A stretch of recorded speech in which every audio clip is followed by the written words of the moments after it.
দারুণ এক প্রাকৃতিক পরিবেশ নিয়ে তৈরি হয়েছে মেদিনীপুরের এই অঞ্চল। কাজু বাগান আর ঝাউবনের মধ্য দিয়ে চলে যাওয়া এই উঁচু নিচু লাল মাটির পথ সত্যি এক অদ্ভুত মায়া তৈরি করে। এই জায়গাটাই কিন্তু এই গোপগড়ের মোস্ট অ্যাট্রাকটিভ জায়গা। এই জায়গাতে এসে কিন্তু একটা কার্শিয়াংয়ের ভাইবস পাচ্ছি। এখানে আপনারা যেমন পিকনিক করতে আসতে পারেন, তেমনই সময় কাটাতে পারেন প্রকৃতির কোলে। এমনকি যারা নিরিবিলিতে থাকতে ভালোবাসেন তাদের জন্য এখানে রয়েছে সুন্দর কটেজ বা রাত্রিবাসের সুব্যবস্থা। তবে শুধু প্রকৃতি নয়, এখানে আজও জড়িয়ে আছে মহাভারতের স্মৃতি। শোনা যায় পাণ্ডবরা তাদের অজ্ঞাতবাসের সময় এখানেই ছদ্মবেশে আস্তানা গেড়েছিলেন, যা এখনো গোপীদের ঘর নামে পরিচিত। আজ আমি আপনাদের নিয়ে যাব সেই মহাভারতের আমলের স্মৃতি বিজড়িত রহস্যময় গোপগড় ইকো পার্কে। সাথে আছি আমি আকাশ, আর আপনারা দেখছেন চলো যাই উইথ আকাশ। তো এই হচ্ছে মেদিনীপুর স্টেশন, আর এখান থেকে আজকে আমি যাব গোপগড়। গোপগড়কে বহু মানুষ বিভিন্ন সুন্দর সুন্দর শব্দেতে কিন্তু বর্ণনা করেছেন। তবে আমি বলবো এই গোপগড়ের সৌন্দর্য মানে প্রাকৃতিক সৌন্দর্য এতটাই সুন্দর, দলে দলে মানুষ এখানে ভিড় করে ঘুরতে আসার জন্য। এখানে রাত্রিবাসও করে যায়, এমনকি এখানে পিকনিকও করে যায়। তো এই সমস্ত কিছুটা কিন্তু আজকে তোমাদের সঙ্গে আমি চাক্ষুষ করব এবং তোমাদের সঙ্গে কিন্তু সেগুলো শেয়ার করে নেব। তো কিভাবে তোমরা এখান থেকে যাবে সেটাও তোমাদেরকে বলে দেবো। তো চলো তাড়াতাড়ি যাওয়া যাক। আমরা এখন বেরিয়ে চলে এসেছি মেদিনীপুর রেলওয়ে স্টেশনের যে 3 নম্বর প্ল্যাটফর্মের দিক থেকে। আর বেরিয়ে কিন্তু এই যে জায়গাটা রয়েছে, এখানে দেখো দেখতে পাচ্ছ একটা ফ্লাইওভার রয়েছে। এটা হচ্ছে রাঙামাটি ফ্লাইওভার, আর সেখানে কিন্তু রয়েছে টোটো স্ট্যান্ড। তোমরা কিন্তু এখান থেকে টোটো তোমাদেরকে রিজার্ভ করে যেতে হবে। আমি একটা টোটোর সঙ্গে কথা বলেছি, এই যে রিজার্ভ করেছি, তোমরাও কথা বলে নেবে।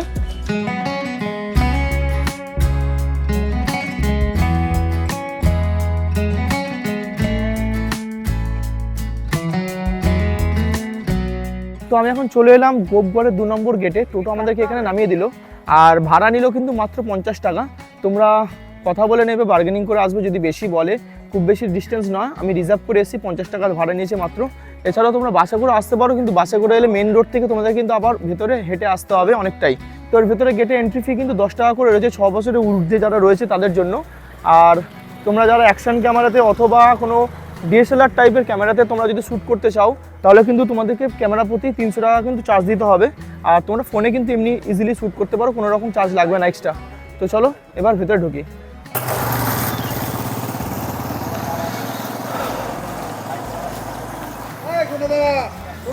তো এই গেট থেকে কিন্তু আমি ঢুকে চলে এলাম ভেতরে। আর এই জায়গাটা কিন্তু খুবই শান্ত পরিবেশের মধ্যে রয়েছে, বেশ সুন্দর লাগছে। আর আমার ডান হাতের দিকে রয়েছে একটা উঁচু টিলা মতো জায়গা রয়েছে, আর পুরো গাছপালাতে ভর্তি। আর বাঁ দিকে পুরো ফাঁকা একটা মাঠ রয়েছে ছোটোর মধ্যে। তো চলো এবার ভেতরে যাই, আশা করি এই প্রকৃতির মাঝে আজকের সময়টা খুব ভালোই কাটবে আমার।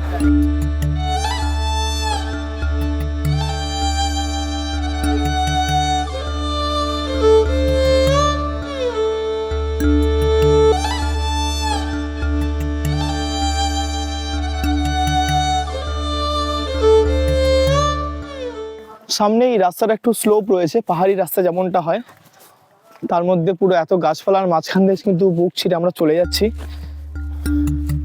বেশ ভালো, দেখা যাক আর কি কি রয়েছে এখানে।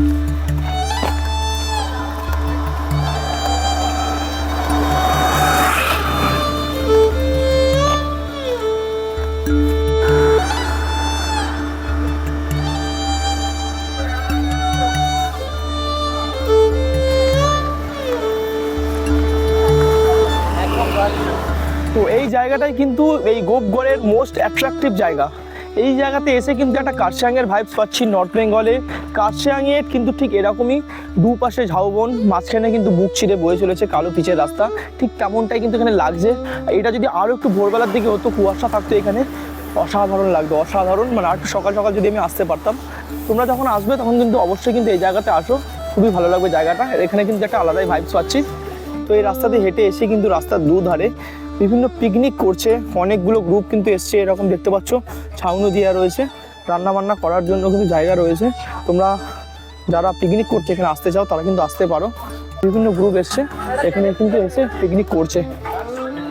খুব কম খরচে এখানে পিকনিক স্পট কিন্তু ভাড়া পাওয়া যায়।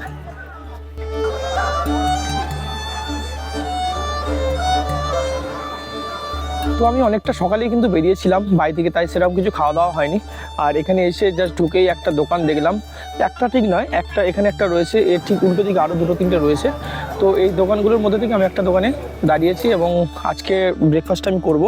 মোটামুটি ওই ডিম টোস্ট বলেছি, ডবল ডিমের টোস্ট, যেটা আমার থেকে নিল 45 টাকা। তো তোমরা দামটাও বুঝে গেছো মোটামুটি এখানে কীরকম কী দাম হবে।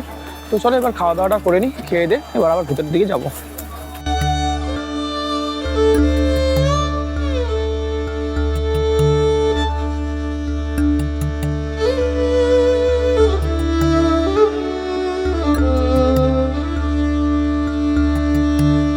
এই রাস্তা ধরে হাঁটতে হাঁটতে কিন্তু আমি এখন চলে এসেছি গোপগড় ইকো পার্কের আরও একটা গেটে।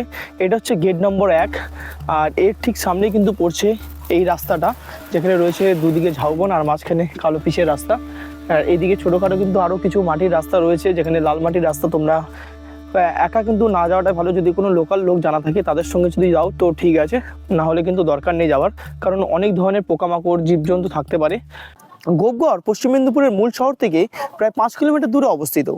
এখানে 2000 সালে পশ্চিমবঙ্গ বন দপ্তর দ্বারা একটা ইকো পার্ক তৈরি করা হয়, যেটা 2001 সালে সর্বসাধারণের জন্য খুলে দেওয়া হয়েছিল। আর বর্তমানে এটা কিন্তু একটা পপুলার পিকনিক স্পট।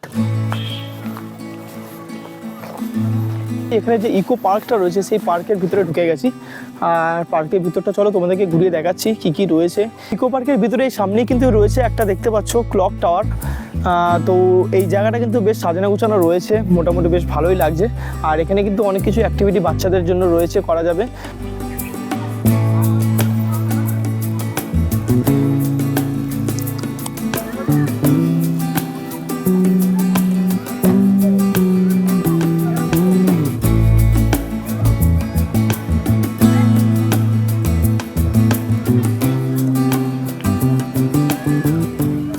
আমার পিছনে যে লাল ইটের ভগ্নপ্রায় বিল্ডিংটা দেখতে পাচ্ছ, এটা এখন হেরিটেজ বিল্ডিংয়ের তকমা পেয়েছে। আর লোকমতে এখানে নাকি মহাভারতের বিরাট রাজার যে গোপগৃহ, সেই গোপগৃহের কিছু অংশ কিন্তু এখানে ছিল। আর এখানে আরও একটা জিনিস প্রচলিত রয়েছে, যে মহাভারতের যে পঞ্চপাণ্ডব অজ্ঞাতবাসের সময় যখন ছদ্মবেশে বিভিন্ন জায়গায় ঘুরতেন, তখন কিন্তু এই বাড়িতেও কিন্তু কিছুদিনের জন্য ছিল। তো এই নিয়ে হচ্ছে এখানকার ইতিহাস মোটামুটি তোমাদেরকেও দেখালাম। জায়গাটা আশা করি খুব ভালো লাগবে তোমাদের, তোমরা এখানে আসো, ঘুরে যাও।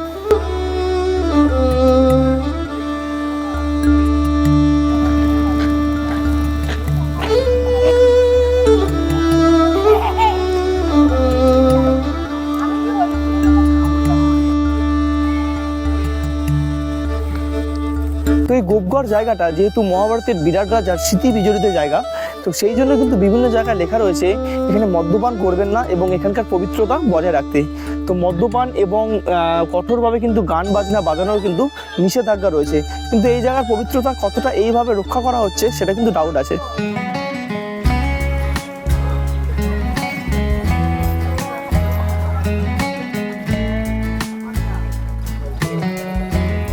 তো এই গোপগড় ইকো পার্কের ভেতরে কিন্তু দেখতে পাচ্ছ এখানে কিন্তু একটা ওয়াচ টাওয়ার রয়েছে। তো চলো এই ওয়াচ টাওয়ারের উপরে উঠি, আর ওপর থেকে কি ভিউ পাওয়া যাচ্ছে সেটাও তোমাদেরকে দেখাচ্ছি। এখন এই ক্লক টাওয়ারের উপরে উঠে চলে এসেছি, একদম টপে উঠতে পারছি না কারণ এখানে গেটে তালা বন্ধ রয়েছে।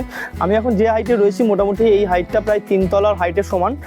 আর এখান থেকে ভিউ বলতে মেনলি গাছপালা দেখা যাচ্ছে, চারিদিকে প্রচণ্ড গাছ রয়েছে, গাছে ঘেরা রয়েছে, খুব বেশি কিছু ভিউ আসছে না, তবে খুব সুন্দর লাগছে পরিবেশ। এই সবুজ পরিবেশের মধ্যে কিন্তু একটা আলাদা রকমই ফিলিংস আসে। আর সামান্য কিন্তু এখানে দেখতে পাচ্ছ দুটো গাছের মাঝখানে একটা জায়গা, ফাঁকা জায়গা দিয়ে কিন্তু এখানে একটা ফাঁকা ছোটো রয়েছে, যেখান থেকে কিন্তু কাঁসাই নদীর একটা ছোট্ট ভিউ দেখা যাচ্ছে। প্রবাবলি এটা কাঁসাই নদীই হবে। তোমাদেরকে আমি যেমনটা বলেছিলাম এখানে কিন্তু রাত্রিবাসেরও ব্যবস্থা রয়েছে, এখানে এসি কটেজ রয়েছে। আমার পিছনে দেখতে পাচ্ছ এখানে একটা রয়েছে, এটা হচ্ছে প্রিয়া, এবং এখানে আরও একটা কটেজ রয়েছে যেটা হচ্ছে প্রতীক নামে। তো দুটো কটেজ এখানে রয়েছে, যেটা কিন্তু তোমরা বুক করতে পারবে অনলাইনে ওয়েবসাইটটা তোমাদেরকে আমি দিয়ে রাখলাম, আর ডিসক্রিপশন বক্সে তার লিঙ্কও দিয়ে রাখবো, তোমরা কিন্তু বুক করতে পারো। তবে এখন প্রবাবলি এখানে রেনোভেশনের কাজের জন্য বন্ধ রয়েছে, যবে আবার এটা খুলবে, ওপেন করবে ওয়েবসাইট, তবে কিন্তু তোমরা বুক করতে পারবে।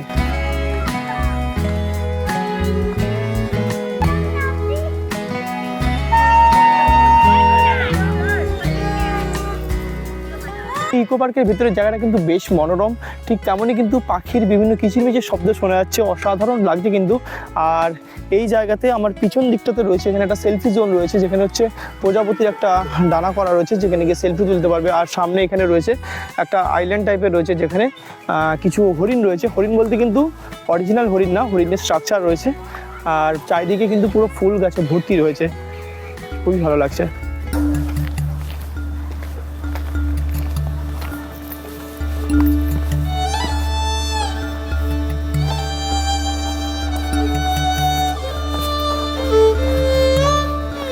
এই জায়গাটা যে দেখতে পাচ্ছ তোমরা, এখানে একটা স্তম্ভ রয়েছে। এই জায়গাটা এখানে কিন্তু লেখা রয়েছে যে এটা হচ্ছে গোপগড়ের হচ্ছে হায়েস্ট পয়েন্ট, 211 ফিট, মানে সমুদ্র পৃষ্ঠ থেকে প্রায় 211 ফিট উচ্চতায় রয়েছে ম্যাক্সিমাম হাইট এই জায়গার মধ্যে ওইটা।